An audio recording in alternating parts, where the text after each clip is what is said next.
계속 진행을 하겠습니다. 시설 보호 아동 지원 및 관리 부분이에요. 이제 그룹홈의 경우 이제 생계비로 이제 관리를 하죠. 이제 보시면은 이제 아동이 받는 수급비를 시설 회계에 산입이 가능하도록 이제 만들어져 있습니다. 그리고 당연히 이제 아동의 주소지는 아동이 실제로 살고 있는 그룹홈에 따를 수밖에 없죠.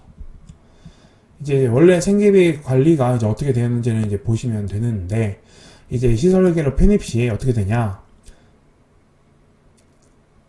시설회계 산입 여부가 이제는 해라 권고하고 있고요. 생계급여 수령은 뭐 당연히 아동 명의 통장으로 받는 게 당연한 거고요. 시설 통장으로 이체, 시설 명의 통장으로 이체합니다. 이것도 당연히 똑같은 거고요. 사용 내역 관리가 이제는 이제 사회복지시설 정보 시스템으로 항목별 사용 내역 및 영수증 관리. 기존에는 어떻게 돼요? 개인별 사용 내역 및 영수증 관리를 했겠죠. 이게 바뀐다라는 것을 기억해 주시면 됩니다. 자, 외국적 아이들은요, 이제는 지방비로 지원이 가능하게끔 되어 있고요.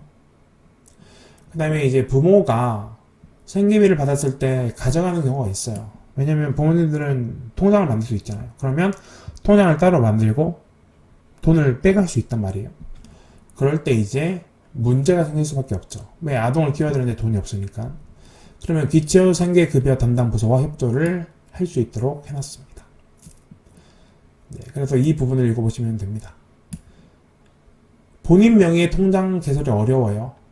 네, 왜냐면 보호자, 우리가 법적인 보호자가 아니기 때문에.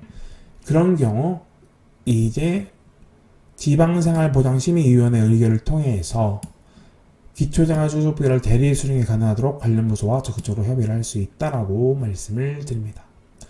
자, 개인적인 금전관리.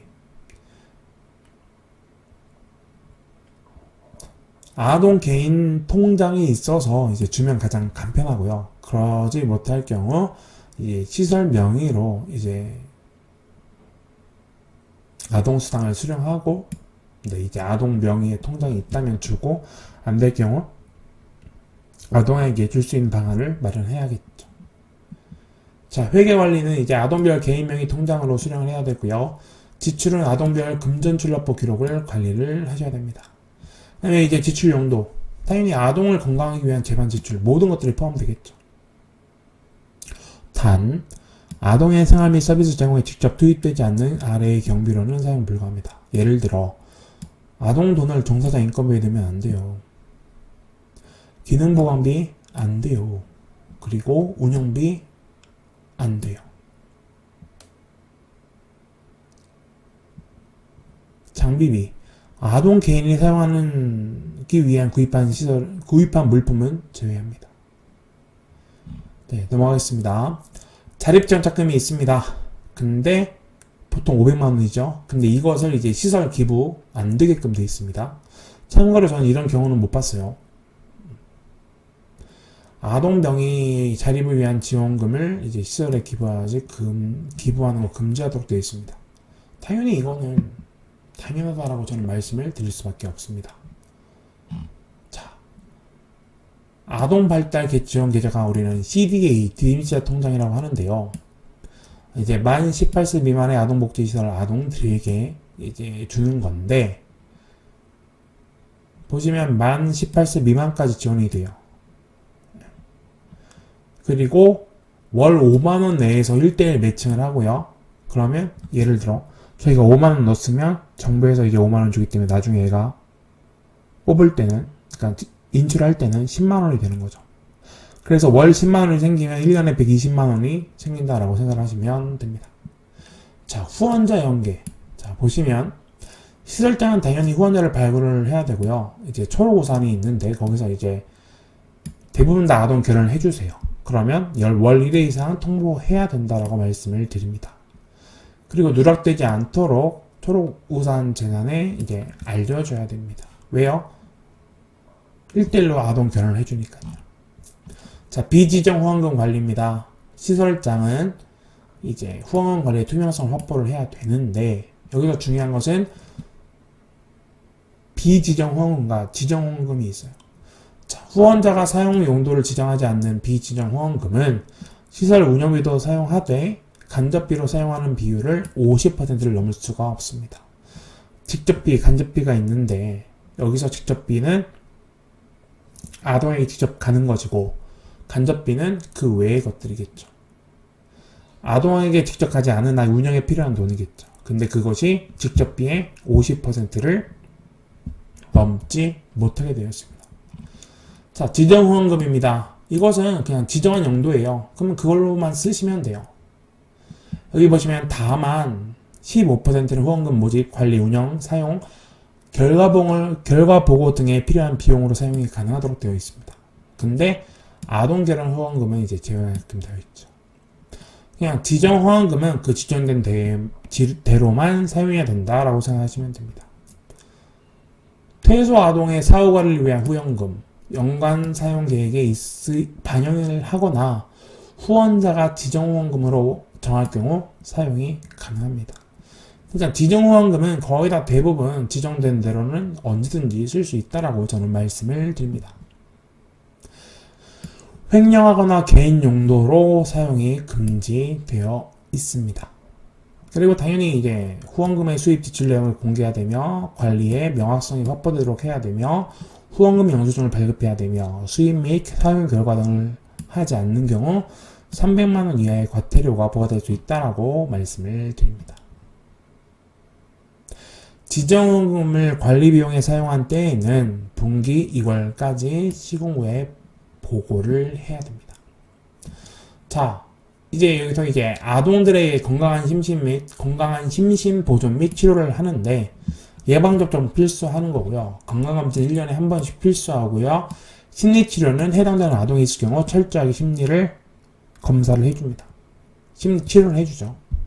보통 10회기, 10회기, 아니면 20회기, 15회기 이런 식으로 합니다. 그리고 규정에 따라 보호조치 전에 모든 아동 대상으로 심리검사를 철저하게 실시합니다. 이것은 아동복지시설 아동치료재활 사업 안내를 보시면 되는데 이것들은 그냥 보셨으면 좋겠기 때문에 제가 굳이 일일이 다 설명드리지 아니하겠습니다.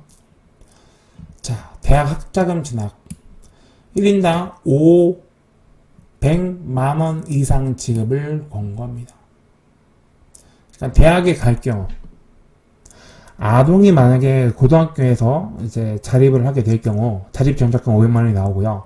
대학을 갈 경우도 그 자립전작금 500만원이 이제 대학 자금으로 변해서 500만원을 지원받는다라는 것을 기억해 주셨으면 좋겠습니다. 자립준비 프로그램입니다. 자, 자립준비는 이것만 기억해 주시면 돼요. 자립기술의 8대 영역, 일상생활기술, 자기보호기술, 자원활용기술, 돈관리기술, 사회적기술, 진로탐색 및 취업, 직장생활기술, 다시 집 떠나기. 책으로도 나와 있고요. 영상으로 있고요. 교육자로 정말 많습니다.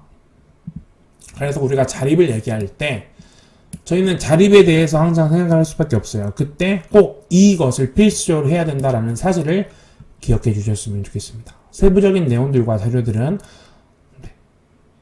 어디서든지 자립기술의 8대 영역 치면 쉽게 다운받을 수 있고 자립정보북을 신청하셔도 쉽게 받을 수가 있다라고 말씀을 드립니다.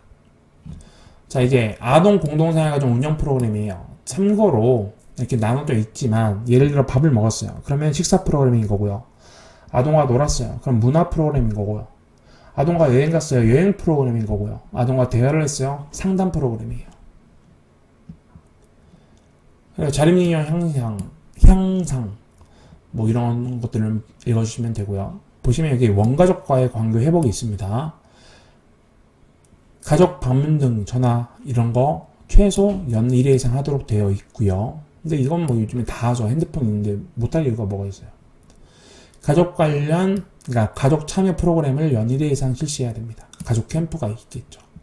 근데 이것 좀 하기 어려워요. 관련 기관 및 단체 등과 연계해서 부모 교육 등 이것도 부모님이 적극적으로 협조를 해줘야 되는데 잘 안 하시더라고요. 자, 학교에서 이제 분기 1회 이상 아동생활 상황에 대해서 교류한 기록이 보유가 되어야 됩니다. 즉 분기예요. 3개월마다 한 번 정도는 학급 교사와 이야기를 해야 돼요. 1년에 한 번이 아니에요. 이제 분기마다 최소. 공동생활과정 운영 매뉴얼에 따라서 각종 프로그램을 운영해야 됩니다. 그냥 모든 게 프로그램이 될 수 있다고 저는 말씀을 드려요. 자, 보호 종료 예정 아동의 경우 자립 전착금을 지원해야 되는데 보시면 1인당 500만 원입니다.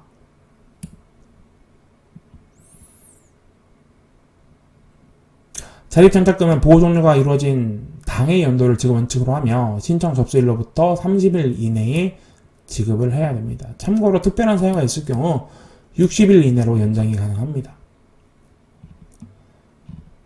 자, 여기까지